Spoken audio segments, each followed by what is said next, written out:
अगर आपने graduation India में कंप्लीट कर दी हो तो उसके बाद आपको पीजी डिप्लोमा में जाना चाहिए या फिर मास्टर्स में जाना चाहिए। तो व्हाट्सअप गाइस, कैसे हो आप लोग? और आप लोग आ गए हो वंदन ब्लॉग्स की चैनल में। और आज बात करने जाने वाले हैं कि विच इज़ बेटर, कॉलेज और university.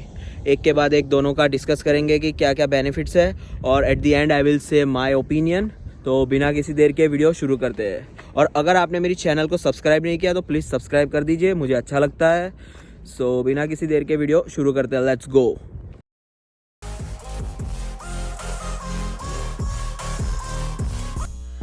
So talking about college and university, first चीज़ जो हमारे दिमाग में आती है वो है फीस, की फीस कितनी रहेगी दोनों की। It depends on particular university and the course in which you are applying. For example, अगर आप मास्टर्स में अगर MBA में मास्टर्स करना चाहते हो तो उसकी फ़ीस ज़्यादा है। अगर आप कोई सिविल, मैकेनिकल, कंप्यूटर उसकी करोगे तो उसमें थोड़ा कम है as compare to MBA। Same goes for college, different colleges have their different fees for different courses. So overall अगर बात करूँ तो कॉलेज की यूजुअली होती है $8,000 to $9,000 और यूनिवर्सिटी की उसके कंपैरिजन में थोड़ी ज़्यादा होती है, like $1,000 to $2,000 more than college.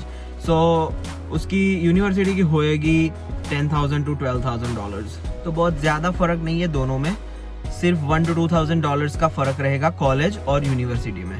University की थोड़ी ज़्यादा रहेगी। तो अभी बात करते हैं एडमिशन प्रोसेस और ऑफर लेटर कब आता है उसकी। तो एलिजिबिलिटी रिक्वायरमेंट्स के बारे में, for college it's 6 to 6.5 bands overall, no less than 6 in each module. And आपकी ओवरऑल परसेंटेज 60 से ज़्यादा होने चाहिए। एंड कपल ऑफ बैकलॉग्स वो चलाते हैं कॉलेज वाले। And for university it's around 6.5 to 7 band overall with no less than 6 in each module. सो आजकल वैसे भी यूनिवर्सिटी में कंपटीशन थोड़ा ज़्यादा बढ़ गया है, तो पहले 6.5 पे भी मिल जाता था बैंड्स पे, बट अभी 7 बैंड यूजुअली ओवरऑल चाहिए रहते हैं अगर अच्छी कोई यूनिवर्सिटी में चाहिए तो। And in your academic studies you have to have scored around more than 70% is the minimum requirement. सो आपके 70% से ज़्यादा आने चाहिए एकेडमिक रिक्वायरमेंट्स में, और 7 ओवरऑल बैंड्स होने चाहिए। तो ये तो थी एलिजिबिलिटी रिक्वायरमेंट्स। अभी आता है कि कितनी देर के बाद ऑफर लेटर आएगा। तो अगर आप कॉलेज के लिए अप्लाई करते हो तो कोई कॉलेज में, for example in Ontario Seneca college है, हम्बर कॉलेज है, वो सब में 2 या 3 हफ्ते में मैक्स टू मैक्स आ जाता है, या फिर मैक्स टू मैक्स मान लीजिए कि 1 महीने में तो आ ही जाता है कॉलेज का, कोई भी कोर्स हो, कोई भी कॉलेज हो। सो अभी बात करते हैं यूनिवर्सिटी की। यूनिवर्सिटी में आपको ऑफर लेटर 2 से 2.5 महीने भी लग सकते हैं, because if I will talk my personal experience, तो मैंने खुद अप्लाई किया था कार्लटन यूनिवर्सिटी में और मुझे 3 महीने लग गए थे, the day when I applied to the day when I got offer letter. So basically college में मैक्स टू मैक्स 1 मंथ में आ जाएगा ऑफर लेटर, और यूनिवर्सिटी में 2 से 3 महीने लग जाएंगे ऑफर लेटर आने में। अगर आपकी इच्छा है यूनिवर्सिटी अपनी कोई पर्टिकुलर पसंद वाली यूनिवर्सिटी में पढ़ने की, तो आप खुद एप्लीकेशन कर सकते हो कोई भी यूनिवर्सिटी में, या तो फिर आपको कॉलेज में जाना हो कोई पर्टिकुलर कोर्स के लिए, वो भी आप अपने आप से कर सकते हो। क्योंकि क्या होता है कि आप कंसल्टेंट थ्रू करवाओगे इंडिया में, तो वो लोग, उनका टाइप होता है कॉलेज एंड यूनिवर्सिटीज से। सो वो लोग वही रेकमेंड करेंगे जिनका उनके साथ कॉन्टैक्ट है उधर कनाडा में। तो for me when I was trying to get admission into universities, मुझे सिर्फ विंडसर, लेकहेड यूनिवर्सिटी, ये 2-3 यूनिवर्सिटी फिक्स थी, वो उसमें ही मेरे को बोला जा रहा था कि आप जाइए। बट मैंने अपना खुद रिसर्च किया कि टॉप यूनिवर्सिटीज़ इन कनाडा, और उस पर से मुझे पता चला कि मेरे according to my academic qualification Carleton university, university of Alberta, Concordia university, ये सब यूनिवर्सिटीज़ मेरे लिए अच्छी थी, तो मैंने ये सब यूनिवर्सिटीज़ में अप्लाई किया था। और आपको अगर एप्लीकेशन करनी हो किसी के भी बारे में, फॉर यूनिवर्सिटी और for college, it's very easy, और you can do it by yourself. आपको सिर्फ और सिर्फ कॉलेज या यूनिवर्सिटी की वेबसाइट खोलनी है और उस पर एप्लीकेशन डालनी है। सब उनका प्रोसेस लिखा हुआ रहेगा उनकी वेबसाइट्स पे। तो पहले तो आपको प्रोफाइल क्रिएट करनी है, और जो वो लोग डॉक्यूमेंट्स मांगे वो सब आपको दे देने हैं।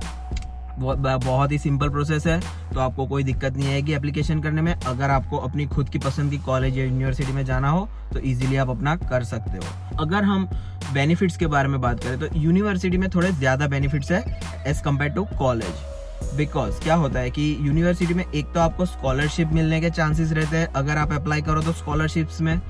Then you can also get teaching assistant and research assistant if you are coming as a research student. सो अगर आप रिसर्च स्टूडेंट में आते हो तो क्या होता है कि आपको एक अपना जो प्रोफेसर होता है जो आपको गाइडेंस करेगा अपने रिसर्च में, वही आपको TA एंड RA दिलाएगा। वो मोर देन इनफ होता है आपको अपनी फीस भरने के लिए एंड स्कॉलरशिप्स। आपको अगर रिसर्च में इंटरेस्ट है तो I will suggest go for university rather than going for college.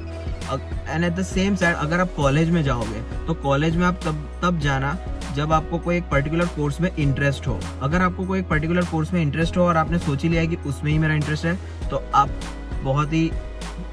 बहुत सारे कोर्सेज कॉलेज ऑफर करती है और उसमें आप जा सकते हो और आप उसके हिसाब से फिर जॉब्स अप्लाई कर सकते हो। टॉकिंग अबाउट जॉब्स, अगर आपने मास्टर्स किया हो, फॉर एग्जांपल सिविल इंजीनियरिंग में मास्टर्स किया हो और दूसरा बंदा है कि कॉलेज में उसने कंस्ट्रक्शन इंजीनियरिंग टेक्नीशियन का कोर्स किया हो, तो अगर वो दोनों सेम पोजीशन के लिए अप्लाई करेंगे for a job, then employer will definitely give a job to the one who has master's degree.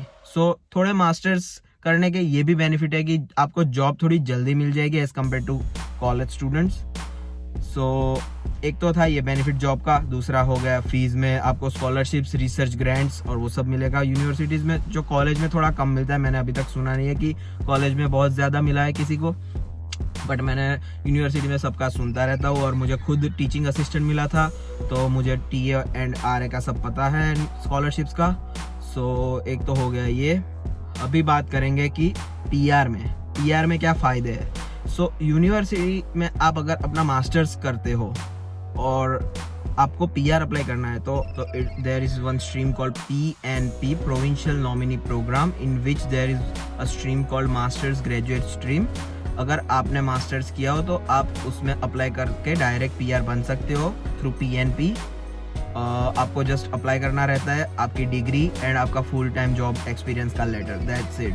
तो आपको ये दो चीज़ में आप डायरेक्ट PR अप्लाई कर सकते हो और आपको प्रोविंशियल आप PR हो जाओगे ऑन्टारियो के, एंड देन उसके बेस पे आप फेडरली PR अप्लाई कर सकते हो पूरे कनाडा में। आपको कोई 1 साल के जॉब एक्सपीरियंस का कोई ज़रूर नहीं पड़ता अगर आप PNP थ्रू जाए तो एक बेनिफिट ये भी है, अगर आपने मास्टर्स किया है तो आप PNP थ्रू भी PR अप्लाई कर सकते हो एंड आप एक्सप्रेस एंट्री थ्रू भी कर सकते हो। But at the same time अगर आप कॉलेज से PG डिप्लोमा कर रहे हो तो आपको 1 साल का वर्क एक्सपीरियंस मैंडेटरी रहेगा अप्लाई करने के लिए। बाकी तो अगर कोई और नई स्ट्रीम खुली हो जैसे कि TR to PR अभी खुली थी थोड़े टाइम पहले, तो उसमें आप सभी अप्लाई कर सकते हो। तो वैसे गवर्नमेंट कुछ ना कुछ स्ट्रीम्स ऐसे लाते रहते हैं PR करने के लिए, तो कोई दिक्कत नहीं है। अगर आपको कोई एक पर्टिकुलर कोर्स में इंटरेस्टेड हो और आपको कॉलेज थ्रू करना हो तो कॉलेज थ्रू भी कर सकते हो।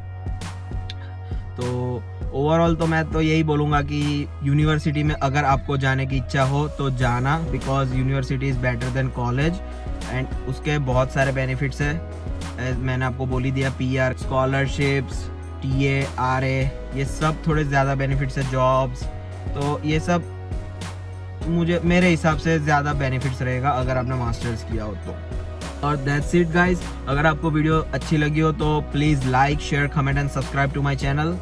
और ऐसा ही कोई नया टॉपिक लाऊंगा नेक्स्ट टाइम। तो till then see you, bye bye, take care.